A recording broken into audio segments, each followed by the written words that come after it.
Appreciate guest. it.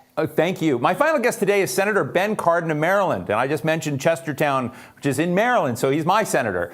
He's the incoming chair of the Senate Small Business and Entrepreneurship Committee, where he's advocated for increasing access to capital, which we've discussed so much today on today's program, for minority-owned businesses and then often other overlooked groups. Senator Cardin, you and I usually discuss foreign policy, national security. Now we're going to discuss business. It's a real pleasure to see you. And I don't know if you heard any. I mean, I love these stories of people who have, in this horrible time, and we have to understand not everybody's been able to pivot. So I want to nod that way. But I also, whether in Chestertown, Maryland, where I'm from, I've seen so many small businesses that have pivoted in new directions and really made it. But as you're coming into your new role, what do you think the missing gaps are there where the government can be of assistance in this time of continued stress?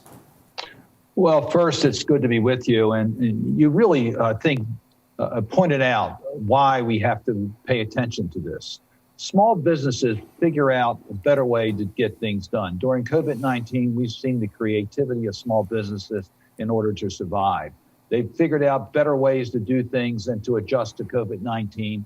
And they've done miraculous ways of keeping their customer base. They also create jobs, as we know. About half the jobs in America are with small companies. But they don't have resiliency during a downturn in the economy. They don't have the access to deep pockets. They don't have the technical support to go through all the mazes you have to go through in order to get help. So that's why we had to pay special attention to small businesses. And what we did, starting with primarily the CARES Act, providing the help under the Paycheck Protection Program and under the EIDL program, loan forgiveness program, was to provide that safety net to small businesses so they could survive during this pandemic. And it has worked. We were able to save a lot of small businesses that would otherwise have failed. The challenge today is the pandemic's still with us. So we still need to pay attention to this. And those small businesses that depend upon large gatherings have really been decimated by COVID-19. So we got to pay attention to these issues. Earlier in today's program, I interviewed the new ranking member of the House Small Business Committee, Blaine Luetkemeyer. And I asked him, I said, what does your gut tell you as you're talking to your constituents in Missouri, small businesses? Do you feel we're mostly through this? I know it's a non-scientific question, but how do you feel? Do you feel we're through the worst part of the COVID impacts and beginning to come out of it? Or do you think we're going to be in for a dark period still ahead? Well, I think it really depends on the business that you have. If you are a restaurant that depends upon customers eating in the restaurant, you're still hurting and you don't see yet the light at the end of this tunnel. So it really depends upon the type of operation that you're running. And that's why this most recent round of relief is really targeted to those small businesses that have had a dramatic reduction in their revenue from pre-COVID to now. And to make sure that we pay attention to those businesses in underserved, underbanked communities, minority small businesses. So it really depends on where you are. We're certainly not at the end of the recession. Everything that we've heard from the economists indicate that we must be bold in the help to our economy. That's why the first important thing for a small business owner is get COVID-19 behind us, get the virus under control. The second thing is get our economy back on track. Because if families don't have money to spend, they're not going to patronize any business, particularly small businesses. So we have to pay attention to the virus, and we got to pay attention to the economy. President Biden's plan does both of those. He puts significant resources in getting this vaccine distributed and money in the hands of people who are unemployed and American families. That's important for small businesses, in addition to the direct help for those that have had the worst impact from COVID-19. You and I, particularly in the national security space, when we've discussed this in the past, understand that players out there, whether they're nations or whether they're businesses, what they most need and want is predictability. And I guess my question to you is, when you've kind of looked at, without commenting negatively or positively, there was a certain equilibrium during the Trump administration on regulation and taxes. Now we're seeing, through a very quick set of executive orders, the rules and scaffolding and the laws and regulations of that change very rapidly. Are there unintended consequences that could be problematic in achieving predictability for the small business community as the Biden administration comes in to undo a lot of what the Trump administration did? Your point is very well taken. When we see changes made on a either executive basis without bringing in the Congress or on a partisan basis, it may not last for very long. And that's certainly what President Trump did when he was president with the use of the executive orders and what he did in regards to forcing legislation, particularly on the tax code, through the Congress of the United States.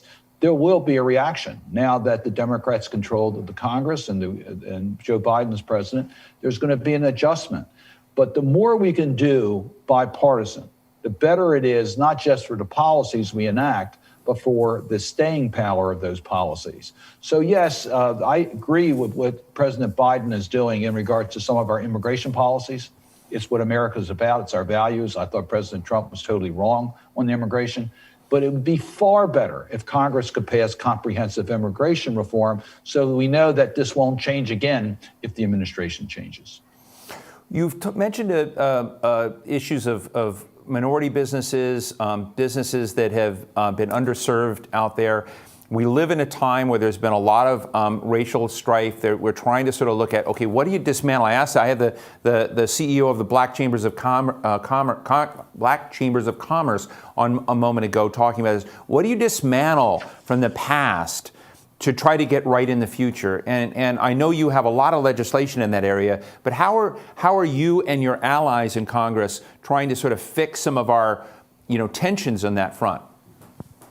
It's a great question. I'm introducing two bills today with my colleagues, one dealing with emerging markets to make it easier for minority small businesses and those in underserved communities to be able to get access to capital in emerging markets. The other, called the Uplift, deals with innovation economy and making it clear that we want minority businesses and underserved communities to be able to get access to incubator programs and programs that can get them started, working in conjunction with minority institutions. So we do have to recognize that there is, when we look at the wealth gap in America, part of that is because we haven't had equal opportunity.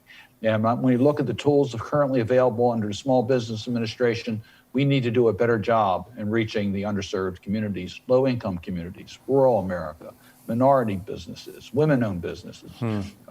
These are all areas that we have to pay additional attention.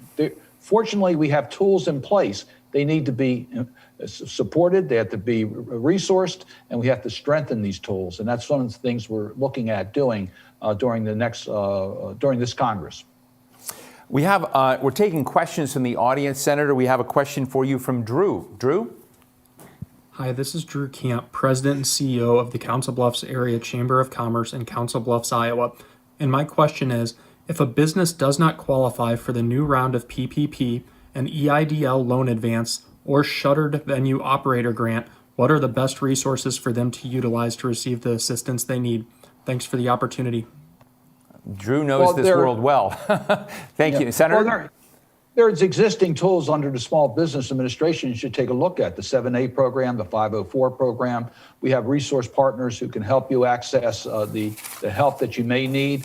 So there's a variety of menu programs that are available. So if you don't qualify because your revenue loss wasn't great enough for the next round of PPP, or for whatever reasons you're not qualified for the EIDL grant programs that have been enhanced, or the loan program, there are other programs that are available. You might have an existing loan with the SBA. We have a loan forgiveness program that's out there. So what I would urge you to do is to get with your help from your community, that from your small business office that's located there, to see how they can help you get through this COVID-19 pandemic.